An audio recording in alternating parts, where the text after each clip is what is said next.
जय हिंद, वंदे मातरम। आप लोगों का एनपीजी क्लासेस में स्वागत है। हम आप लोगों के सामने आज हाइब्रिडाइजेशन टॉपिक पे संकड़ पे चर्चा करेंगे। ये हाइब्रिडाइजेशन टॉपिक आपके रसायन विज्ञान केमिस्ट्री में एक महत्वपूर्ण पॉइंट है, जिससे संबंधित कई प्रश्न आपके सामने बनते हैं। ध्यान दीजिएगा, हम जब संकड़ की बात करते हैं, बायोलॉजी में संकड़ की बात करते हैं वो अलग है। जब दो अलग अलग पौधों या दो अलग अलग जीवों के बीच में संकड़ कराया जाता है, एक नए संतति या नए जीव का निर्माण होता है, वो प्रक्रिया दूसरी है, वो संकड़ दूसरा है। यहाँ पे हम जब बात करते हैं केमिस्ट्री में हाइब्रिडेशन की, तो यहाँ ध्यान दीजिएगा, यहाँ संकड़ में हम ऑर्बिटलों को मिलाते हैं। किसको मिलाया जाता है? ऑर्बिटल यानी कक्षकों को मिलाया जाता है। और जब कक्षकों को मिलाने की बात की जाती है, तो यहाँ ध्यान दीजिएगा, संकड़ की परिभाषा दी जाती है, दो या दो से अधिक लगभग समान या असमान ऊर्जा के कक्षकों को मिलाकर समान ऊर्जा के नए कक्षक बनाने की प्रक्रिया संकड़ कहलाती है। दो या दो से अधिक लगभग समान या असमान ऊर्जा के कक्षकों को मिलाकर समान ऊर्जा के नए कक्षक बनाने की प्रक्रिया संकड़ कहलाती है। अच्छा, ये बताइए कि समान ऊर्जा के कक्षक बनाने की आवश्यकता क्या है? क्यों है आवश्यकता? क्यों पड़ी इसकी आवश्यकता?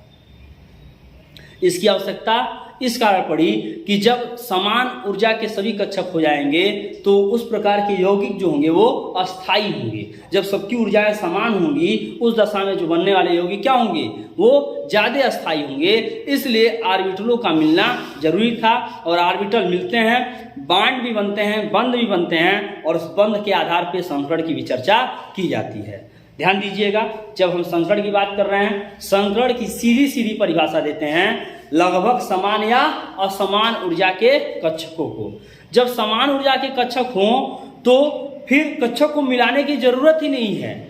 लेकिन ये जो अलग अलग ऊर्जा के कक्षक होते हैं, वो मिल करके समान ऊर्जा का कक्षक बना सके, यही प्रक्रिया क्या कहलाती है? संकड़ कहलाती है। यानी इसकी सीधी परिभाषा क्या है? लगभग समान या असमान ऊर्जा के कक्षकों को मिलाकर समान ऊर्जा के नए कक्षक बनाने की प्रक्रिया संकरण कहलाती है। समझिएगा इस बात को। जब संकरण की बात करते हैं, मैंने क्या कहा? लगभग समान या असमान ऊर्जा के कक्षकों को मिलाकर समान ऊर्जा के नए कक्षक बनाने की प्रक्रिया संकरण कहलाती है, तथा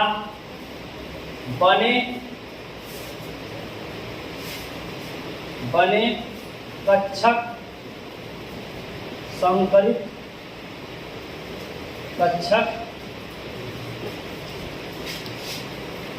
कहलाते हैं। यानी hybridisation is a process in which the intermixing of two or more nearly similar or dissimilar energy level orbital to form the new similar energy level orbital. That process is called as hybridisation. सीधा सा मतलब है, जो मैं आपके सामने ये हिंदी में लिखा हुआ है, उसी को मैंने इंग्लिश में यहाँ बोला कि हाइब्रिडेशन क्या है? Hybridisation is the intermixing of orbital, जिसमें ऑर्बिटल को क्या किया जाता है? मिलाया जाता है, और मिला करके नए समान ऊर्जा के new similar energy level hybridised orbital संकरित कक्षक बनाए जाते हैं, और इसी प्रोसेस को हाइब्रिडाइजेशन के नाम से जाना जाता है। जब बोलते हैं, सीधा सा मतलब है,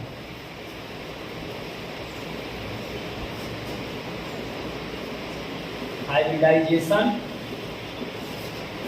is the process of intermixing of two or more different or nearly similar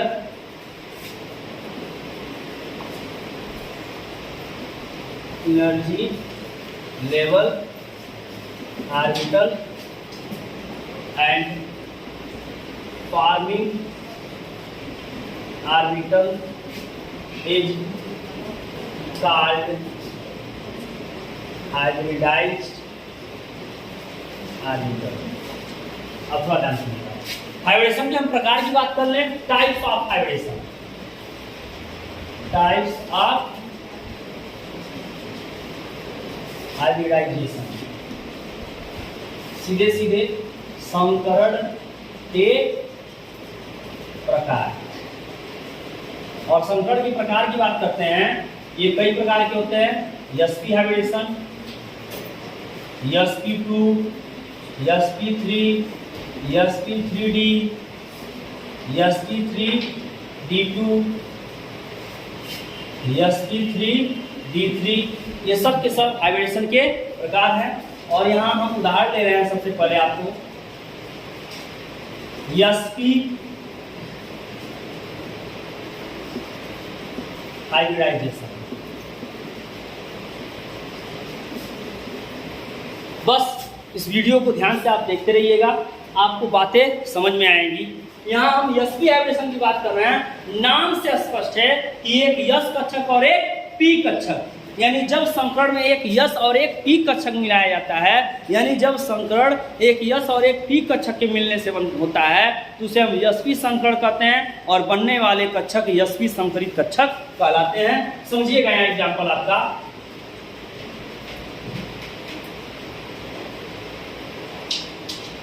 जब संकरण में एक s तथा एक p कक्षक भाग लेते हैं तो इसे sp संकरण तथा कक्षक को sp संकरित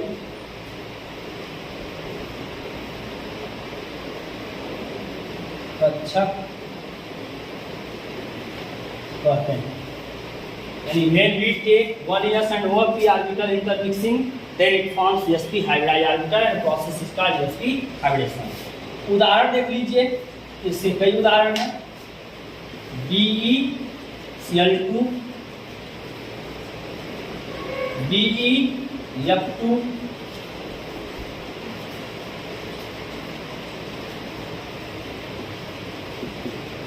अब BeCl2 में हाइब्रिडेशन होगा कैसे, इस बात को समझिएगा।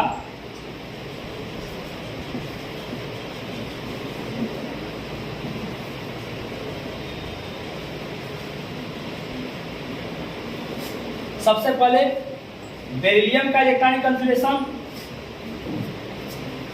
बेरिलियम 4 क्या लिखते हैं, 1s2, 2s2, 2p0।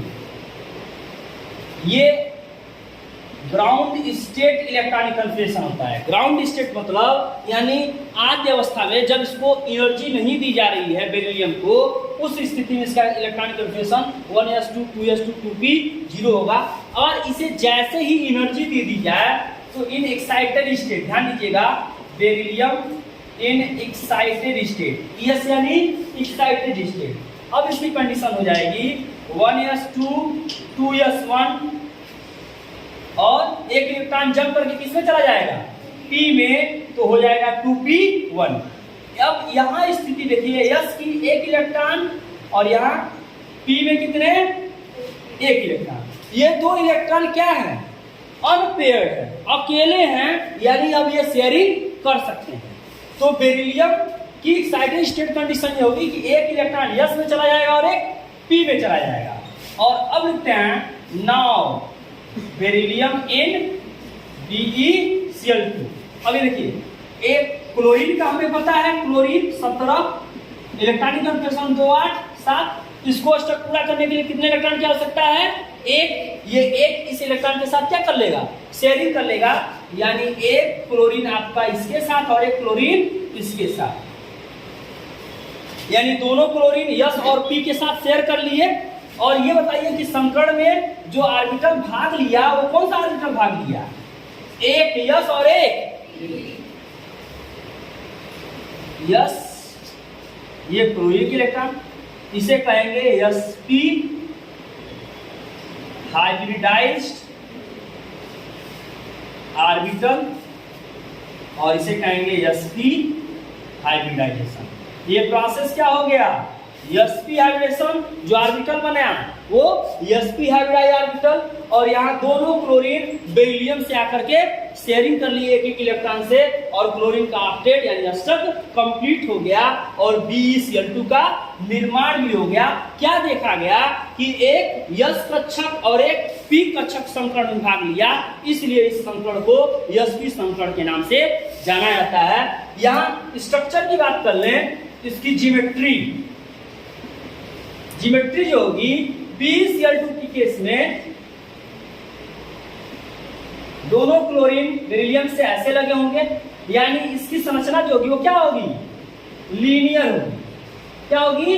लीनियर यानी रेखीय। और फिर बात करते हैं बंध कोण, किसकी बात की जाती है? बंध कोण यानी बॉन्ड एंगल। और जब बॉन्ड एंगल की बात करेंगे तो ध्यान दीजिएगा, जब जिसकी ज्योमेट्री लीनियर होती है, जिसकी रेखीय संरचना होती है, उसका बंध कोण जो होता है 180 डिग्री का होता है। यहाँ बॉन्ड एंगल जो होगा वो 180 डिग्री का होगा। यानी sp हाइब्रिडेशन में एग्जाम्पल BeCl2, BeF2। ये बताइए कि BeCl2 में ये हुआ तो BeF2 में क्या होगा? यही होगा, बस Cl की जगह क्या होगा? F, यानी जहां क्लोरीन रखा गया वहां क्या रख दिया जाएगा? क्लोरीन। इस प्रकार आपका sp हाइब्रिडेशन हुआ। sp हाइब्रिडेशन में इसकी ज्यामिति कैसी होगी? इसकी ज्यामिति होगी रेखीय, और इसका बंध कोण कितना होगा? 180 डिग्री। ये याद रखिएगा। यहाँ मैंने आपको हाइब्रिडेशन बताया, हाइब्रिडेशन के प्रकार यहाँ sp, sp2, sp3, sp3d, sp3d3 और sp3d और sp3d2, sp3d3, ये टाइप्स के हाइब्रिडेशन होते हैं। इनर ऑर्बिटल में अलग टाइप के हाइब्रिडेशन होते हैं, जिससे dsp2, dsp, d2, sp3, d3, sp3 के नाम से जाना जाता है। वो हाई लेवल क्लासेस में डिस्कस किए जाएंगे। यहाँ मैं आपको ध्यान दीजिएगा, संकरण के एक्सप्लेनेशन को मैंने यहाँ बताया, और संकरण होता कैसे है मैंने आपको बताया। इस वीडियो को देखने के लिए thanks to all of you.